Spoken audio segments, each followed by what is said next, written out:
Wala po ako kailanman naging flood control project.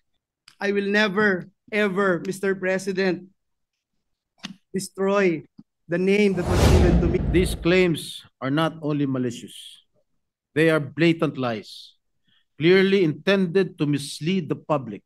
I will ensure that Mr. Hernandez is held accountable for perjury and made to answer for his deliberate falsehoods before the proper judicial court. Mr. President, hinahanap pa ba natin ang mastermind? Dito rin po sa buluhagan na ito, Mr. President. Yung araw pong ito, kaninang umaga, nagulat po ako nung meron pong kumaladkad sa pangalan natin tungkol po sa flood control project sa mahal nating lalawigang Bulacan. Uulitin ko at parang sirang plaka na po ako, Mr. President.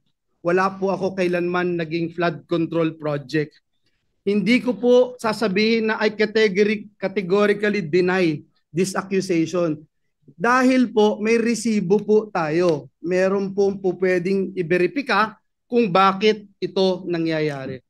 Mr. President, noon pa man tayo ay lumalaban na against this flood control issues, Mr. President. 2023, I'm just not sure, Mr. President, kung ready na po yung staff natin para i-show yung video na since 2023 ay dito po sa mismong bulwagan na ito at sa mga committee hearings, binabanggit na po natin ito. Please.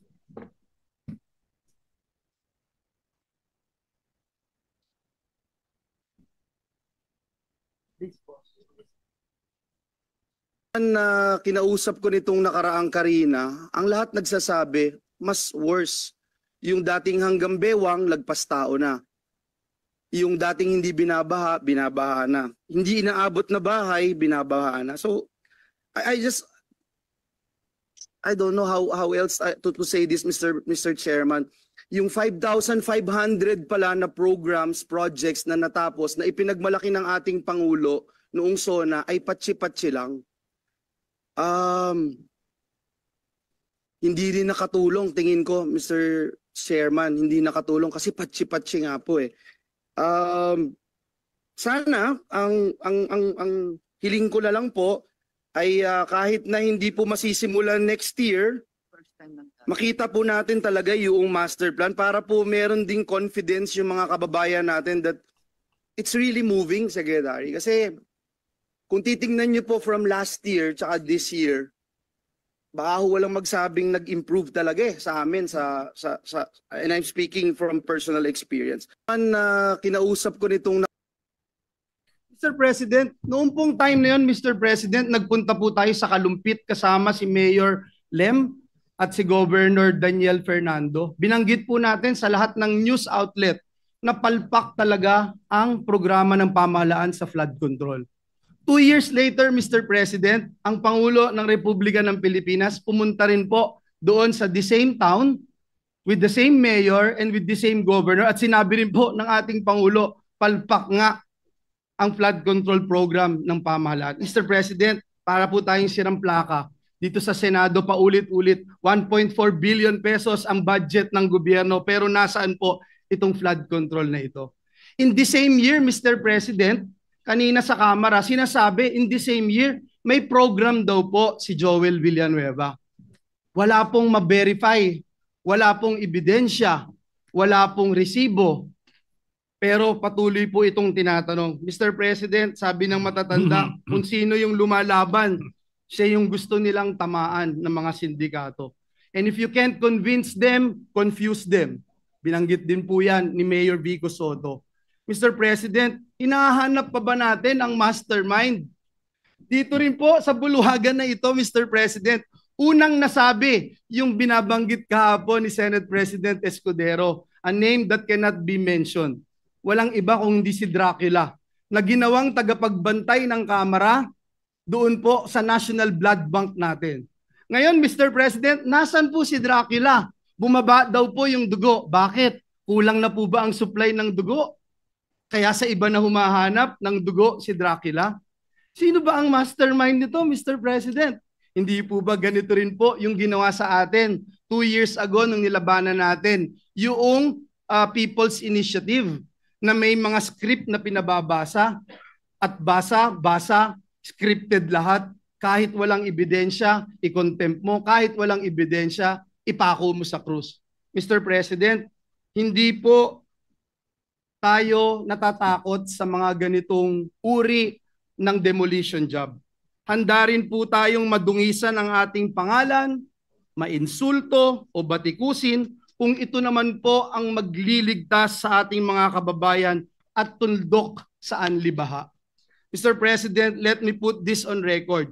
Alam ko po kung bakit lumabas ang pangalan ko. Kahapon ho, Ginoong Pangulo, and Senator JV and Senator Chis would attest to this. May hawak po ako ng mga affidavits ng mga taga-DPWH sa Bulacan.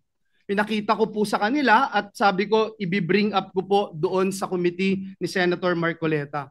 Hindi ko po ito nagawa sapagkat alam naman natin, Mr. President and Majority Leader Migs, alam natin yung nangyari kahapon. So we were preparing, I didn't get the chance to attend the committee hearing. Pero ang sabi ko nga po kay SP Chis kahapon at kay Senator JV, this is way too low. Assistant District Engineer. Para namang, bakit naman pag-aaksayahan ko ito ng panahon? And then, ito nga po, lumabas bigla kahapon ang taong ito. And I'm not trying, Mr. President, na just to defend myself and hit this pawn, Mr. President. Kasi alam naman natin sinong may hawak dito. Kaya ang hiling ko po sa bulwagang ito, ang hiling ko rin sa ating Pangulo, alam ko na sincero po kayo. Alam ko po na masakit po sa inyo itong nangyayari. Pero klarong-klaro po sinong mastermind, Mr. President. Klarong-klaro po kung nasaan na si Dracula. Kung bakit bumaba ang kanyang dugo. Kasi hindi na ho malaman kung saan tatago yung bilyon-bilyon o trilyon-trilyon sa lapi. Hindi na alam kung saan kaya bumaba po yung dugo. At mismo si Dracula sinasabi hindi naman niya gagawin ito kung walang basbas ng amo niya. Sino ba ang amo niya, Mr. President? Sino ba ang naglagay sa kanya bilang tagapagbantay ng national budget? So yun lang po, Ginoong Pangulo, ang nais kong sabihin. Mr. President, binanggit po kahapon ng ating Senate President Chis Escudero yung mga pangalang hindi pwedeng banggitin noon. Pero ngayon, Mr. President, may ginagawa ang Diyos, buhay ang Diyos. Ito pong nangyayaring ito, alam po niya na ito'y maglilid sa katotohanan at ang katotohanan ang magpapalaya sa atin. Uulitin ko po, Mr. President, hindi lang po categorically denying yung binabatong putik sa atin at para dumihan ang ating pangalan.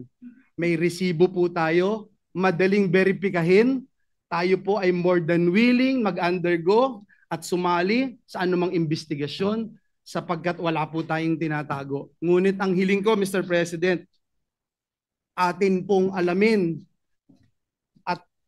siguruhin na may ebidensya yung ating mga sinasabing sangkot dito.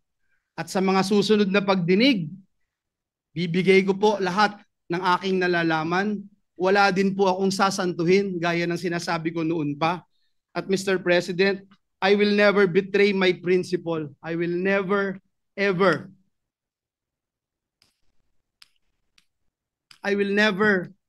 Mr. President, destroy the name that was given to me by my parents, Mr. President, because it's priceless, Mr. President. The Bible says a good name should be chosen than great riches. Pinalaki po ako ng magulang ko na naniniwala ako sa langit at impyerno. Pinalaki po ako ng magulang ko na naniniwala ako that when you die here on earth, you will face your Creator and immediately into judgment. Pinalaki po ako ng magulang ko na sa impyerno, wala pong graduation. Kahit 1 bilyong taon, kahit 1 trilyong taon, pag ikaw ay nagkasala, pag ikaw ay pinarusahan ng Diyos, wala pong graduation doon. Mr. President, my duty has always been to serve our kababayans. Lalong-lalo na po ang mga kababayan kong Bulakenyo who suffer from flooding year after year. And that is where my focus remains, Mr. President.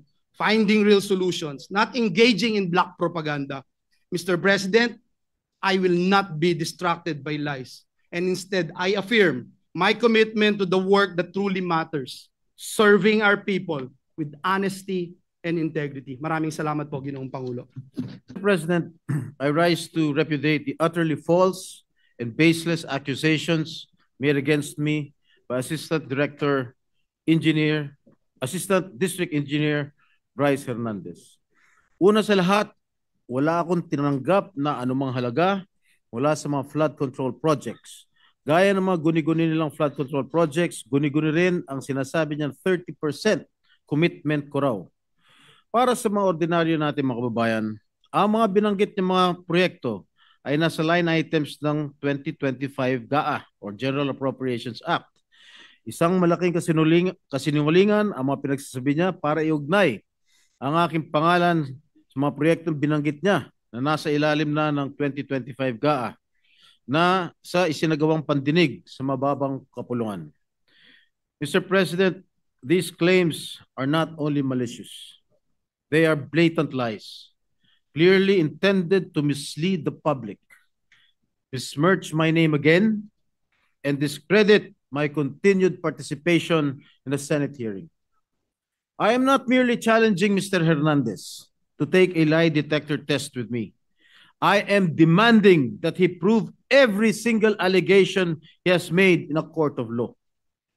If he dares to stand by his claims, then he must back them up with solid, irrefutable evidence. No hearsay, no fabricated narratives, just facts.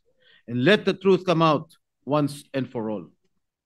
I will not allow this brazen attempt to smear my name to go unanswered. This will not pass quietly. Beyond the administrative and criminal liabilities he may face, I will ensure that Mr. Hernandez is held accountable for perjury and made to answer for his deliberate falsehoods before the proper judicial forum. Let this serve as a warning. Lies have consequences, and I will pursue every legal remedy to make sure justice is served. Thank you, Mr. President. Majority Leader.